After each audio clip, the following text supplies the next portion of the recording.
Então, colegas professores, agora a gente precisa orientar um trabalho de iniciação científica. Como é que a gente faz?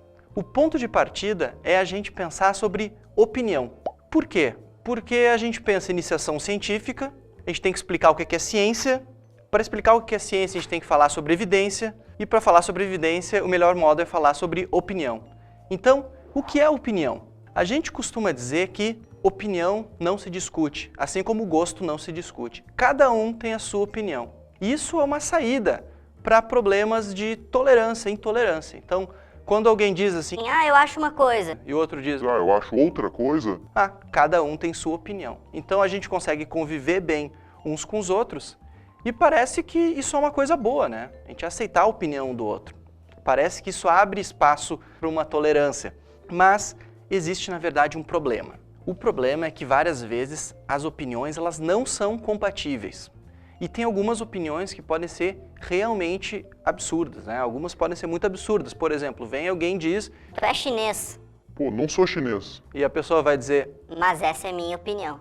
ou alguém vai dizer, A lei da gravidade não existe, ou não funciona. eu digo, mas olha só, a gente está preso no chão. Não, mas a minha opinião é que isso não é a lei da gravidade. A minha opinião é que, sei lá, a força do meu pensamento. Então, como é que a gente faz? A gente vai ter que dizer para essa pessoa que ela está errada.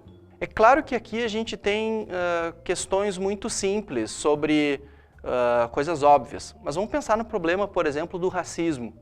Alguém diz que o racismo existe, outros dizem que o racismo não existe, e aí? Isso é muito relevante socialmente. Então, cada um tem a sua verdade. Já escutou isso? Isso parece bom? Não. Isso não é bom porque cada pessoa fica fechada no seu próprio mundo. A gente perde referência comum e a gente fica sem debate. Resta então o quê? Diante de opiniões diferentes, a imposição de uma opinião sobre a outra. Nota que a gente não tem como conversar se não existe nada em comum. A verdade de um vai acabar se impondo à verdade do outro.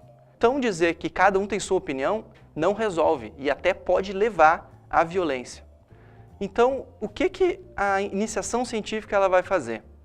Ela vai ajudar os alunos a entender que existe um campo comum de debate de ideias. E isso vai além das opiniões, não dizendo cada um tem sua opinião, mas dizendo, é verdade, cada um tem sua opinião, mas qual é a verdade? Para qual dessas opiniões tem mais evidências? E a partir daí a gente vai poder começar a entender o que é ciência e como a ciência ajuda a resolver conflitos ao invés de criar conflitos. A iniciação científica vai permitir com que a gente consiga, então, aceitar o outro e entender que, além da nossa própria opinião, existe uma verdade que deve ser buscada pelo bem comum.